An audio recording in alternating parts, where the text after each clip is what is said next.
If I were a rich man,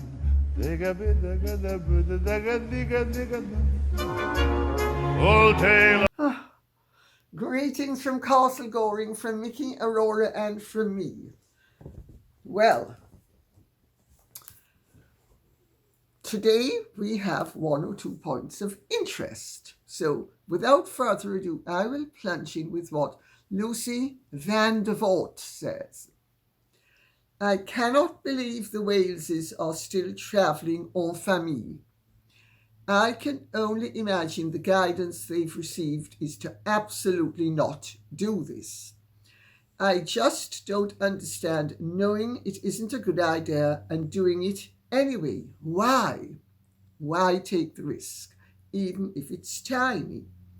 I also marvel at the irony of the Waleses, with William being next in line to the throne, travelling on a British Airways flight with normal people, while the non-senior, non-working, useless, complaining whiners of Montecito insist on private jets. Talk about self-important. Oh, Lucy Van de Voort, I don't know who you're referring to. Non-senior, non-working, useless, complaining whiners of Montecito who travel on private jets? I have no idea who you're speaking about. Do I need to be nudged in the direction of size 11 feet to match a massive carbon footprint laid down by a certain Prince Harry and his hustler wife, Meghan? Oh, okay, to answer the question quite seriously. I have said it time and again, and I'm going to repeat it. William is Diana and Charles's son. Both Diana and Charles could be extraordinarily obstinate, and so can William. So can Harry. So that basically is the reason why, because of course it's obvious, but I understand some of the rationale behind his decision.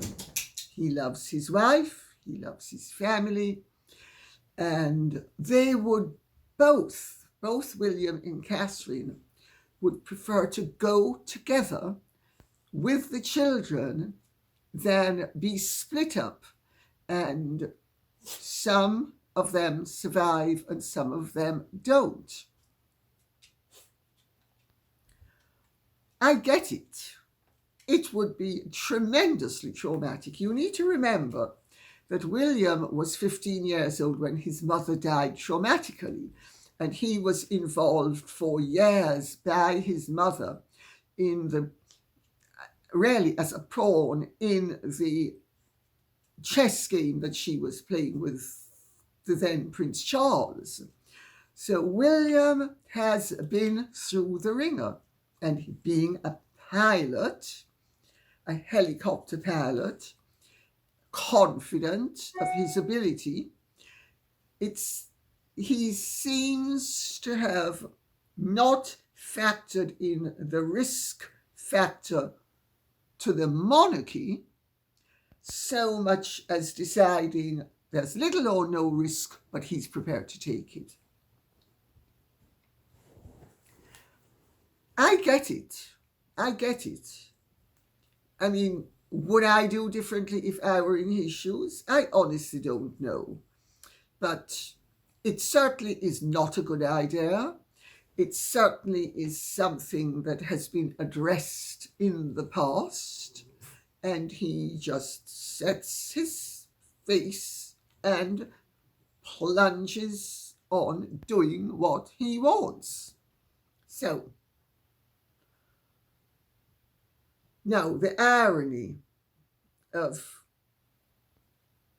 the Waleses being humble enough and down to earth enough to fly on a commercial airliner, and Harry and Meghan, I'm so elegant, I take tea and cock my finger.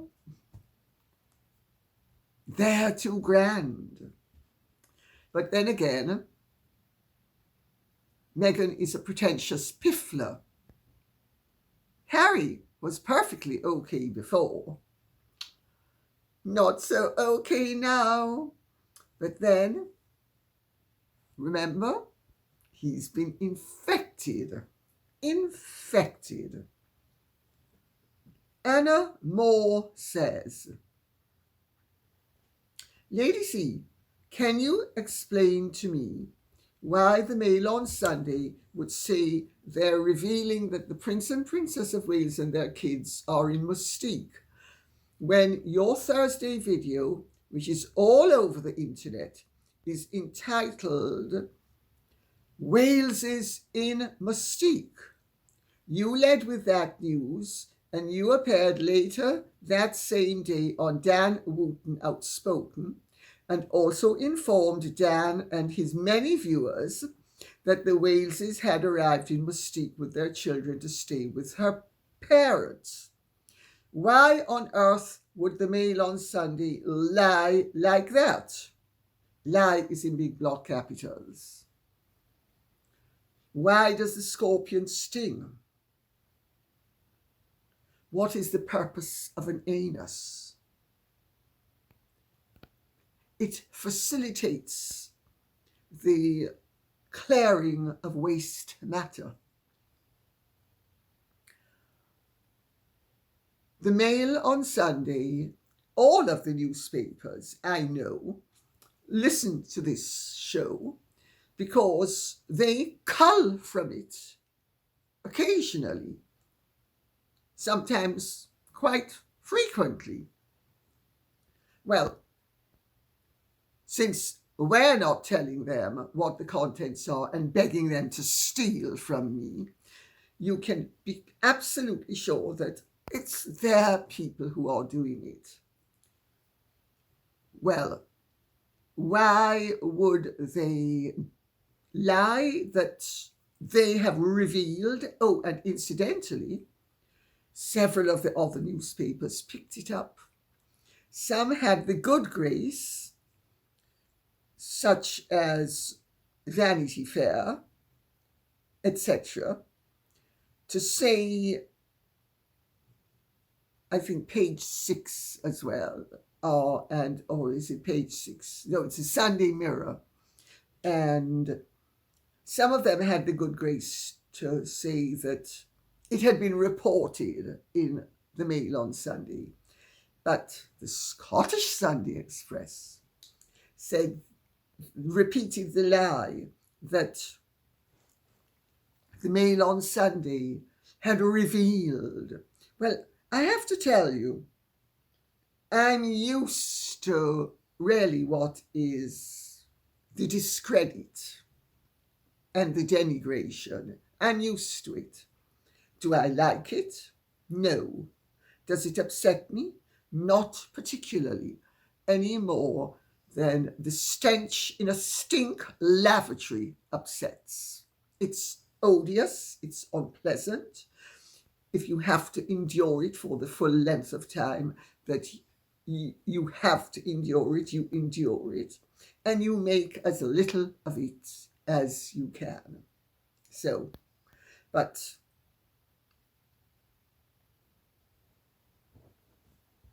what do I think? I think it's pathetic. But let's remember, the press have gone with a series of lies about me from the time I was 24 years old. I've had to sue them to get them to speak an approximation of the truth. There are so many different reasons why they do what they do. First of all, it's class prejudice. Because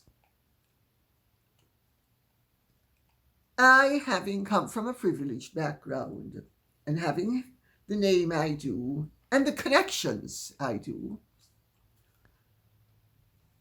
have to be despised, because to many of them, people like me or the royals are not human beings. We are things.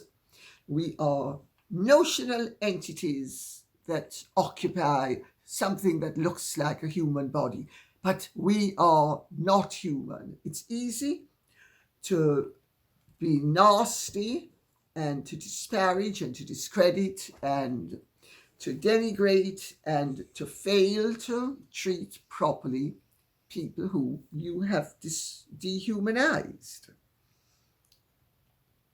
That's why they can behave the way they do.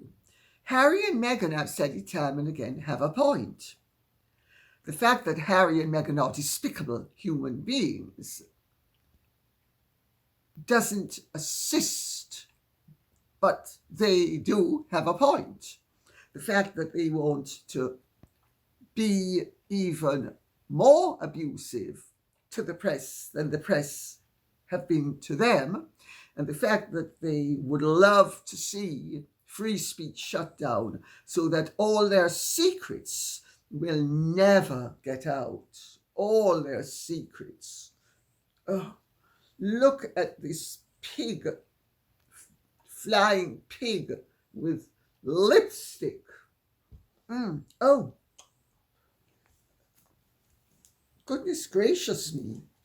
Oh, can you believe it? All of a sudden, I'm bursting with expectation and anticipation. I wonder what's going to pop out. Is it going to be a deep knee diver? Well, I am curious to know what it's going to be. Will I be able to have it listed in the reference books as legitimate?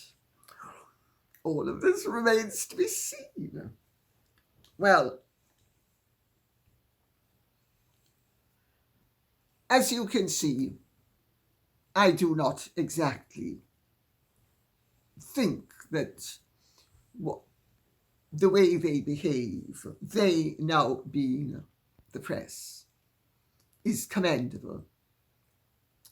But I would sooner have a free press that mistreats me but protects democracy than an unfree press that doesn't mistreat me and cannot protect democracy.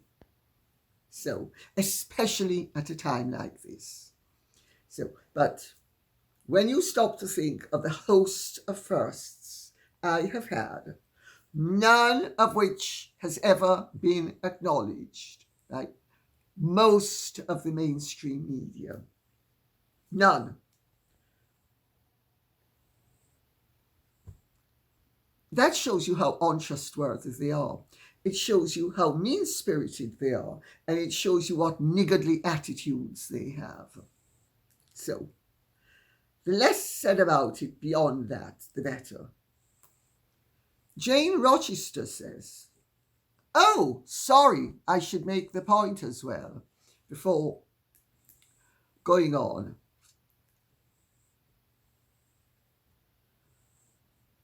On Valentine's Day, I posted something on X, and I'm trying to find it.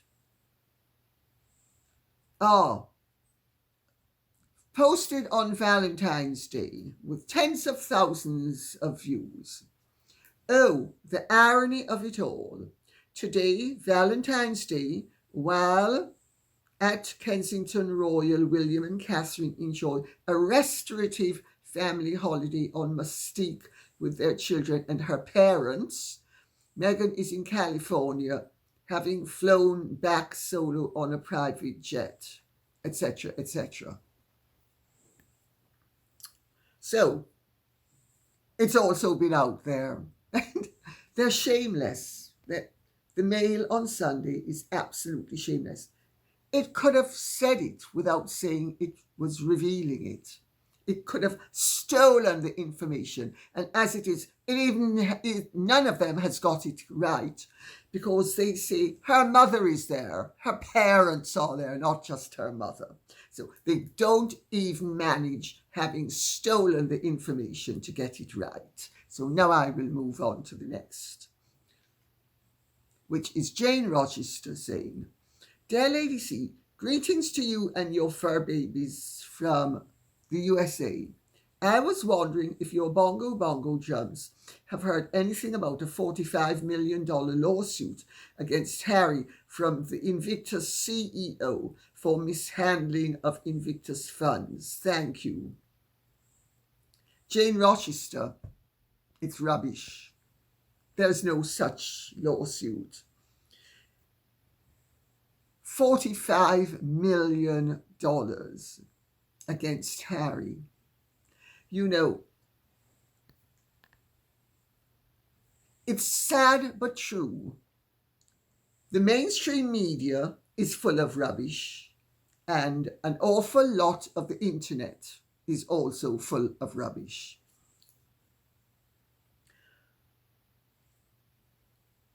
There is no way that Harry would have ever been granted access to $45 million. So let's leave it at that. Carol Taylor says, "I want peace. I hope Trump can broker a deal. I am an American and I am 75 years old. My father was in Patton's Third Army. I know his niece, Melinda. She's a very fine ceramicist. She made beautiful things for my children's christening that one of their godfathers gave to them. My father was in Patton's Third Army. My grandfather fought in World War I, and my brother was in Korea. I want my country to stay out of foreign wars. I did not vote for Donald Trump, but if he can keep us out of these endless wars, then he will have my support, even though I disagree with him on many issues, especially women's rights." Well, I certainly don't agree with Donald Trump on everything, and I don't really agree with practically anyone on everything, sometimes even including myself, because if I learn better, I change my mind. But I couldn't agree with you more. And what is really interesting about all of this is the admission that RFK Jr. has made about the fact that the war in Ukraine has been a massive money laundering exercise, which I have been saying for some time, and that BlackRock is the chief beneficiary, which I have been saying for some time. If you go back and listen to and I broke it down from not only BlackRock, but this one, that one, the other companies all affiliated with BlackRock. Well, Trump wants peace. And he wants peace because while a lot of the European countries want war, they want war for different reasons. Poland is terrified of Russia and has been since the 18th century in the first partition of Poland. So that goes back to the Austrian Empire. Well, actually, the Holy Roman Empire.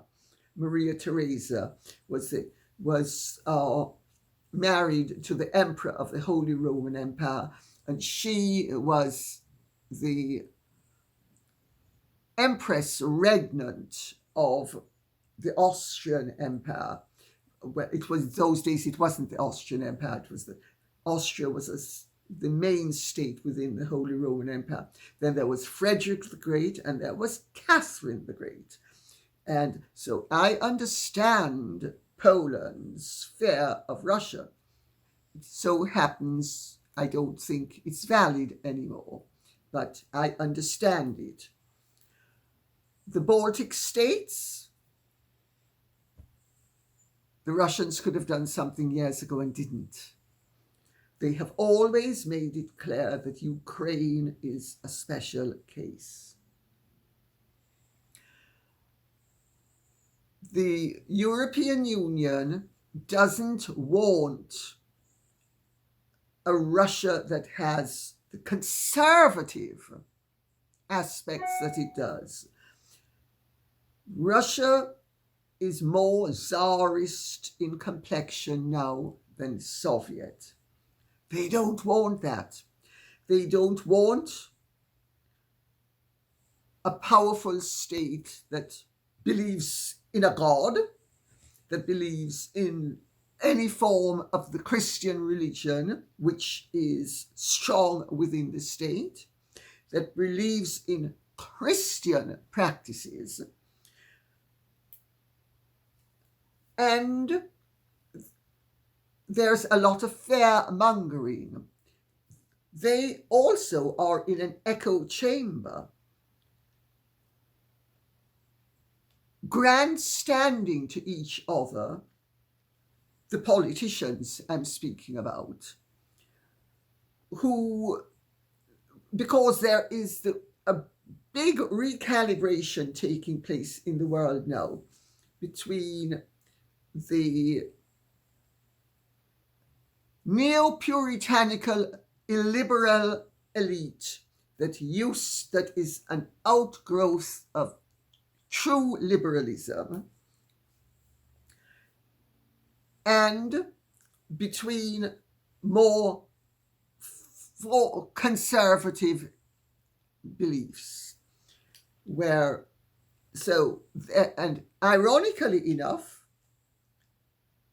the conservatives appear to want free speech, while the illiberals, who pose as liberals, want censorship. That's one of the things.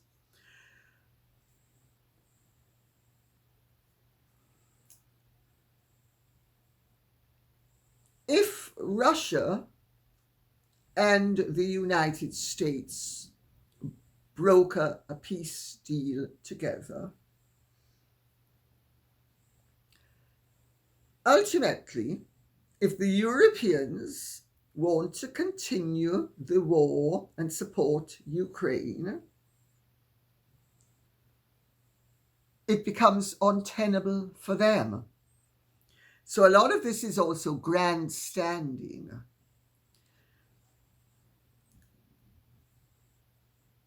So I won't go into that any further beyond saying that RFK Jr. has made a very valid point, and I will make another valid point, that Zelensky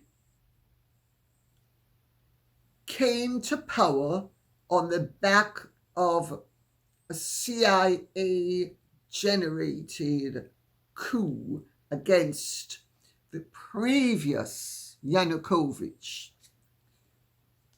president of Ukraine.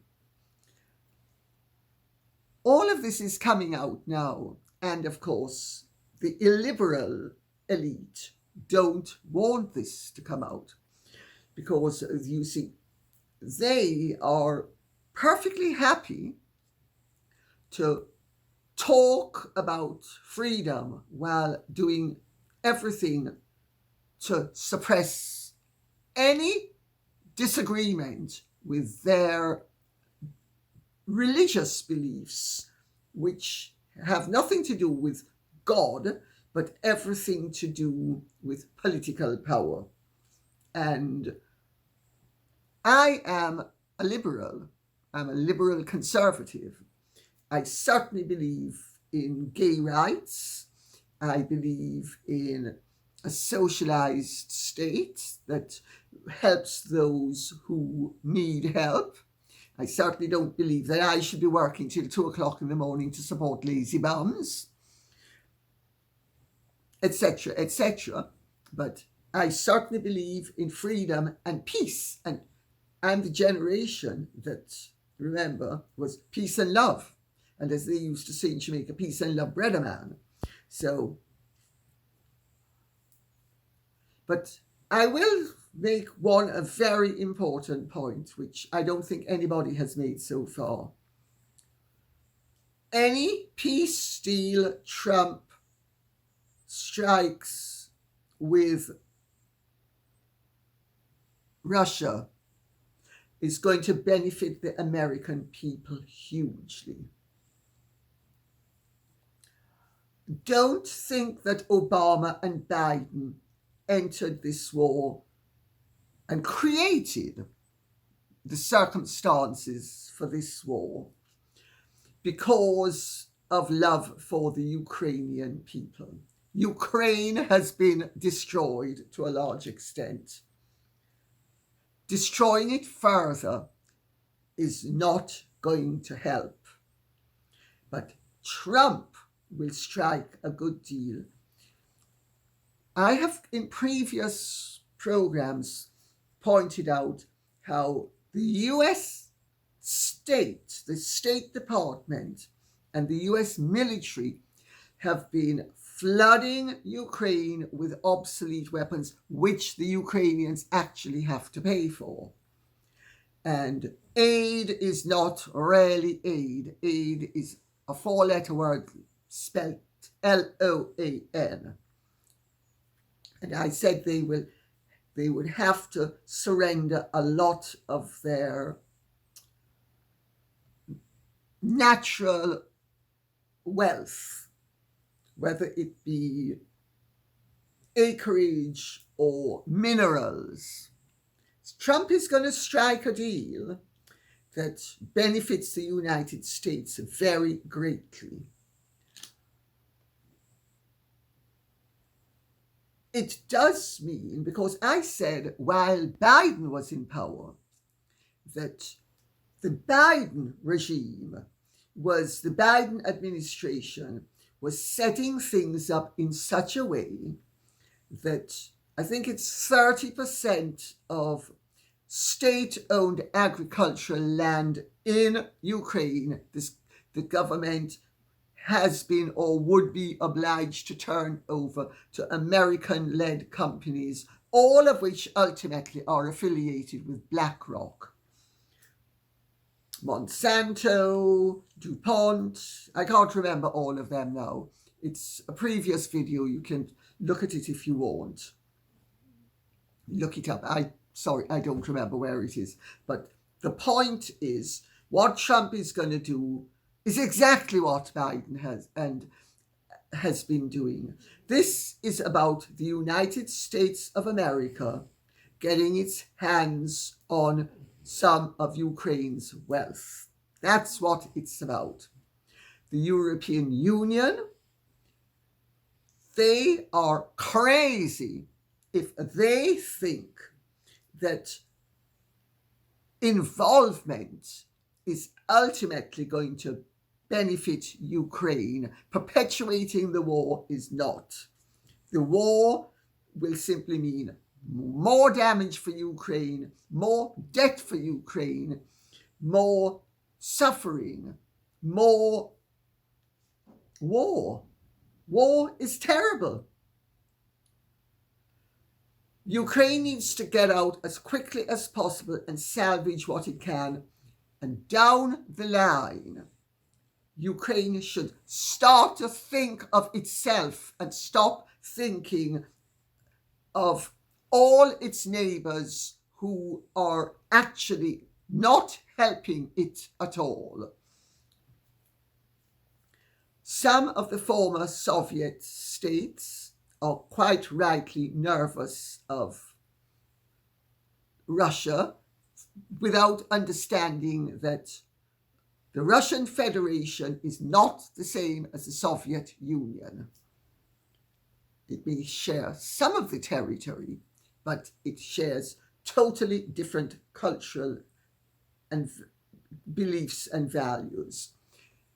In much the same way that every fool knows that communism, the Soviet Union was not the same as Tsarist Russia, or the Tsar of all the Russias, as he was called. So I hope that explains it. Ukraine is in a terrible and a very invidious position, orchestrated by the Obama regime originally. Victoria Nuland, then Biden, Burisma, etc. Trump wants peace, and Trump will hopefully get peace. Peace is infinitely preferable to war. And I have to say, as somebody who's very friendly with people who are Ukrainian, this is the reality that any sensible person has faced. Everything else is pie in the sky rubbish. If you want to listen to that stupid idiot Keir Starmer or Ursula von der Leyen and all of their hogwash, oh, it's easy. Talk is cheap. They are not suffering. The Ukrainian people are suffering. And so are the Russians. But we really need to focus on Ukraine, because Ukraine is the country that is being bled dry, set up by the Obama regime originally. Starting this destabilization of Ukraine that has led to this event. But it started much earlier under Bill Clinton, who refused to allow the Russians to join the family of nations in Europe, because Clinton saw that divide and rule would work. And it's ironic that Trump is the one who wants peace and is being accused of being a dictator, while the supposed people who believe in democracy want to perpetuate the war to the detriment of the Ukrainian people. Anyway, wait and see, because I'm not a fortune teller, but I'm not stupid. And I happen to know that ultimately the American people are going to benefit very greatly, and the Ukrainian people will suffer terribly and be further impoverished and penalized, with much of their wealth, or some of their wealth, snatched away from them to pay for a war that they never wanted, nor did Russia, because the Russian state has been systematic from the word go that the one thing it would not tolerate was Ukraine joining NATO and having missiles pointing at it. Just as how the Americans, quite rightly, under Khrushchev, refused to have Cuba missiles pointing at the United States from Cuba. Both Cuba and Ukraine are very near to what would have been the target. And Kennedy was right, and clearly anybody who thinks that Kennedy was wrong will think differently. So let's leave it at that. Jane Sampson says, Zelensky's approval ratings in Ukraine are just 16%. That's right. There should have been an election last May, but he hasn't had one. No, of course not.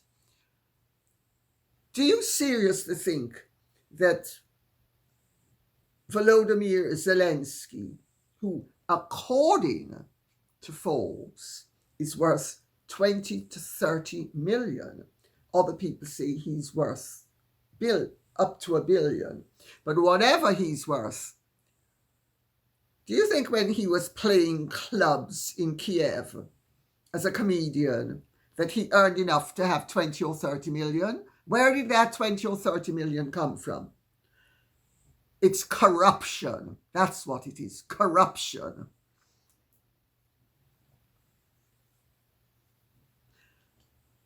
Also, he's suspended because he's unpopular. They have been snatching young men off the street and conscripting them into the army. They have been raiding homes and clubs, etc. Don't take my word for it. Do your own investigations. He has no genuine mandate to rule. He has no genuine mandate. Can you imagine the hue and cry that there would have been in the United States of America in 1944 if Roosevelt had said, well, we're at war and therefore we can't have an election, or had President Johnson done it in 1968? Can you imagine the hue and cry? They would have been accused of being anti-democratic, of being dictators, etc., etc. Well, I'm accusing Zelensky of being what everybody would have accused Roosevelt and Johnson of being. The facts are indisputable. Now, I actually will say one thing in favor of Zelensky. It is his duty as a political leader and as the head of state of a country to try to cut the best deal for his country. However, he needs to understand that he is a puppet and was installed to be a puppet.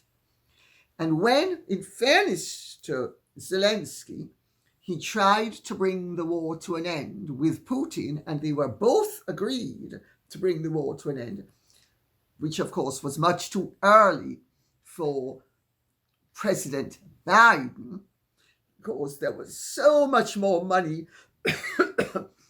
to be still made from selling obsolete weapons and basically giving loans that would then have to be paid back by the Ukrainian state via various companies that would rebuild and also richly mine the Ukrainian people's riches for all they were worth.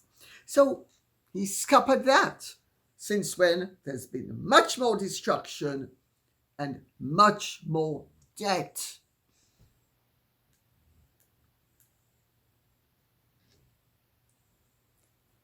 I wish Zelensky well.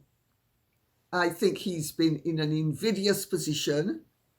I think that he tried his best and it didn't work. And now he's really, obviously, terrified at the outcome, because if Zelensky were unleashed in Ukraine without protection, he would be torn to bits by the people. Make no mistake about it. He is going to need protection. He's going to need great protection.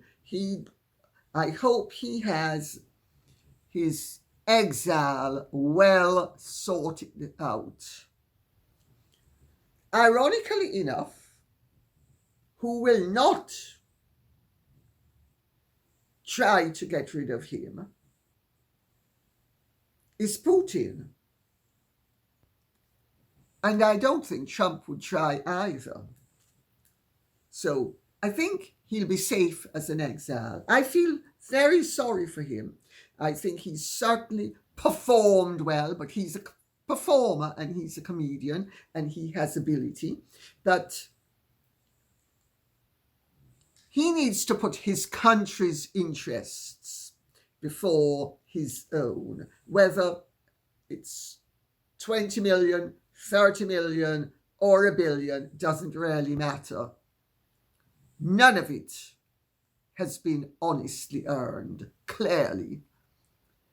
All these penniless politicians in all of our countries who arrive penniless and depart saddled with wealth. Doesn't that strike you as corrupt? It certainly strikes me. PS Testing says, I love Ukraine. I had a Ukrainian piano teacher from the age of 6 until I was 29 here in the USA. She was wonderful and worked to get people behind the Iron Curtain to the US when I was young. But you can't tell me if Putin wanted Zelensky gone, he wouldn't be. Putin gets rid of plenty of people, even in the UK. I don't have a short memory. I often wonder what is really going on. Edit to say, even in the US, some news presenters openly refer to the war in Ukraine and in Israel as wars by our proxies. Let's not get our hands dirty, but we can make some money and then even more to rebuild these spaces. My parents invested in a country that originally brought fiber optics and cell towers to Ukraine back after the wall fell. It is a profit center. Make money off armaments and then off rebuilding. Absolutely right. Absolutely right. And I'm not going to get into Israel at all because that's a whole different story. And the Trump peace initiative is a whole different story. So, but I read it out because it's absolutely right. Lorraine Duncan says, Dear Lady C, Zelensky is a thug surrounded by thugs. They are all in it together. His whole demeanor is appalling, and he continues to project an image of a rebel fighter who copies the attire of Che Guevara, thinking it makes him stand out. Yes, it does, but not in the way he thinks. This man is perilous and does not think of the people who have been killed. He will do anything to continue on his ego trip to accumulate power and wealth for himself and his cronies. He will continue to show himself to the world, proclaiming he cares for the Ukrainian people. But alas, I despair when I see the support he has received from the West. Well, Lorraine Duncan, I hear what you're saying, and I have some sympathy for some of it. But despite what I have said earlier, I'm going to say I do think that Zelensky is in an invidious position. I think he tried to settle the situation, and the Americans are the ones who prevented him sending Boris Johnson, that other buffoon. And I think he cares about his place in history, whether he cares about the Ukrainian people or not, enough to want to go down as somebody who tried, maybe didn't succeed, but did his best and wants to have an honorable reputation having departed. That would be my belief. Unfortunately, Zelensky, like all stooges who sell out, because he did sell out, he could have told Boris Johnson, to hell with you and with what you people want. This is my country and I am going to settle.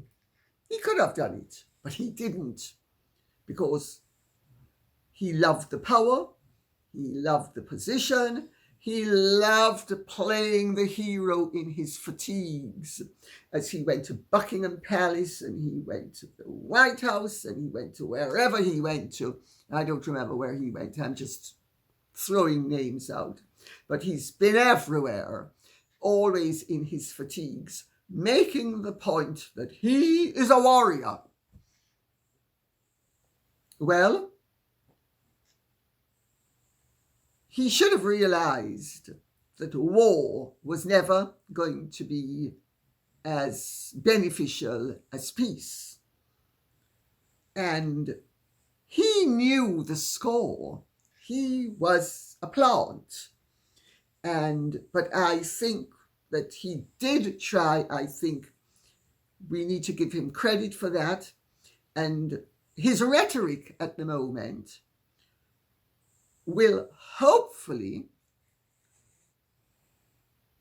preserve his reputation enough that he will be able to hold his head up in honorable exile, and he will hopefully not be funded by the European Union because they don't have the power or the money to fund him. And without the Americans funding the war, it has to ultimately cease.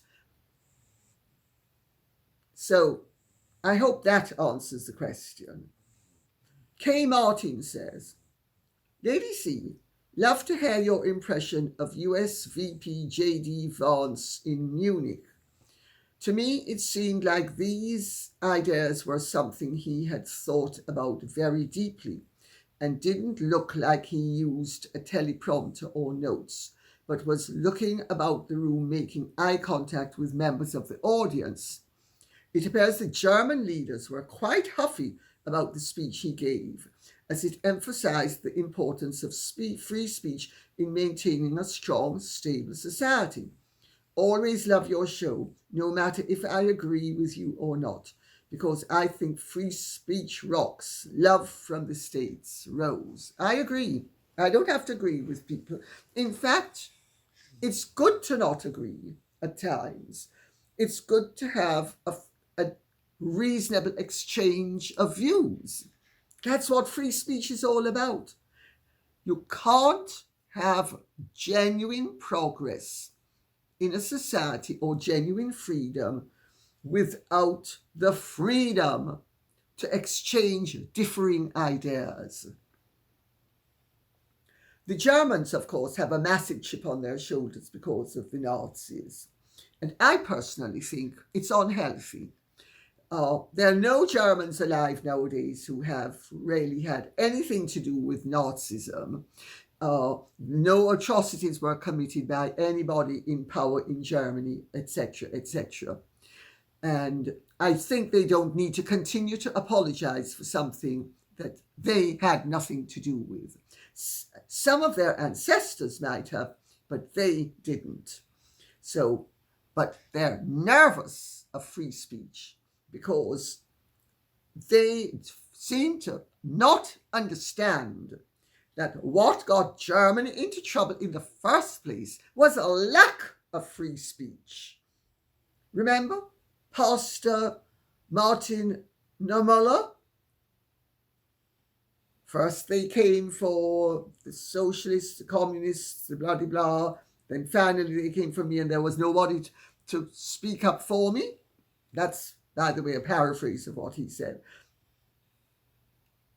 But the point is, the Nazis muzzled free speech. That's what they did.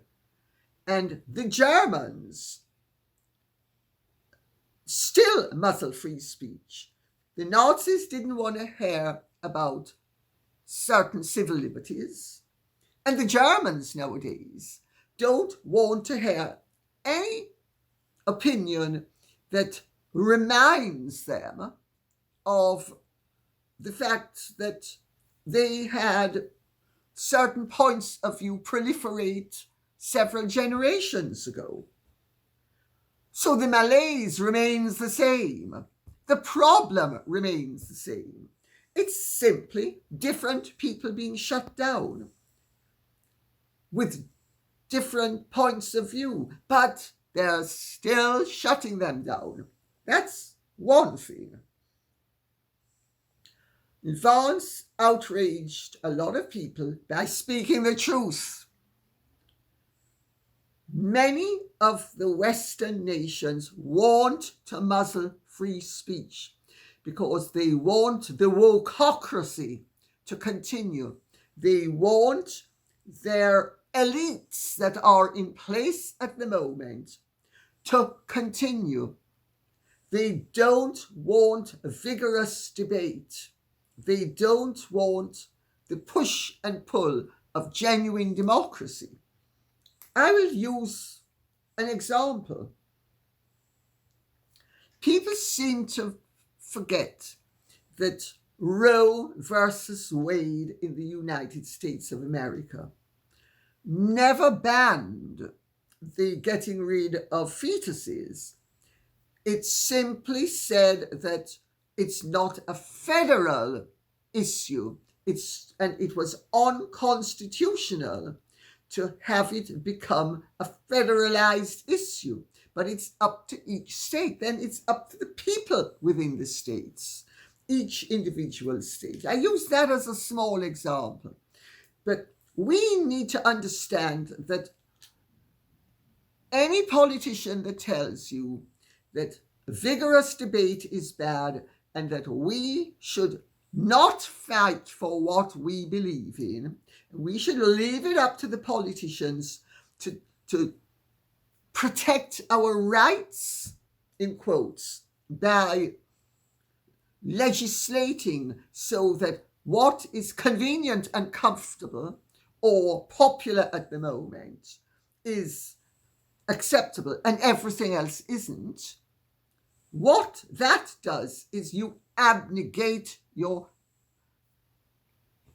individual responsibility for the ongoing process of living in a free and democratic society where there should be opposing opinions. And they should be accepted and tolerated and respected. Vance was basically making a very good point. Now, there are people who are saying he's possibly going to end up being the next president of the United States of America. 4 years of Trump, 8 years of Vance. All I can say is, don't be surprised when I start to criticize them for things that I don't agree with. Because I will. Because all politicians, well, I'll use an example. Pam Seaga, she's dead now. She was a friend of mine, a childhood friend of mine. Pam Hart, as she became. Her brother, Eddie Seaga, was Prime Minister of Jamaica from 1980 to, I think, 1988, or something like that. I wasn't living in Jamaica at the time. But anyway, he was Prime Minister of Jamaica for quite a while. And Pam said to me once, she said, well, you know, she said, the fact of the matter is, after a certain length of time in power, they stop listening to people who they don't want to hear disagreeing with them. And that's when it's time to shove them out. She said it about her own brother. So, the point I'm making is we want too cozy and comfortable and an existence where we hand over our responsibilities to the state. And then what will the state do? It will treat us like the imbeciles and children which we are. because only children hand over responsibility for their well-being to power-crazed adults. And let's remember, most politicians enter politics because they like power. So, freedom is something we need to be vigilant about and fight for within lawful means. And it's very easy to do it as long as you're not lazy and irresponsible. That's my take on it. So, but yes, I thought that Vance's speech was absolutely sound and solid. And notice how so many of the politicians then were absolutely outraged that he dared to say that there should be free speech and that they should be challenged and that their opinions should be challenged and that the systems that they have put into place with which other people don't agree should remain in place because they're protecting democracy.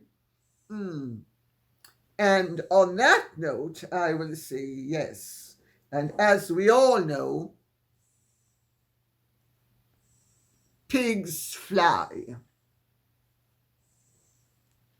Thank you very much for listening. I hope this has been of some interest to you. If it has, please keep the questions and comments coming in. And I have to say, I have been a firebrand today because all of this is very important and people have asked the questions.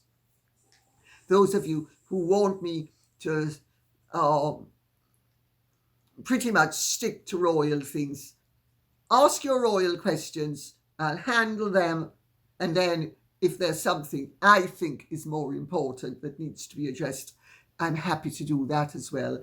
And look at what you like and skip over the rest. Okay? Take what you want and leave the rest. After all, I'm encouraging everybody to choose, to be free, to exercise choice and discretion. Thank you so much for listening. Please keep the questions and comments coming in. Godspeed. And if you have truly enjoyed this, would you care to like, share, subscribe, press the notification bell, and take good care. Bye-bye.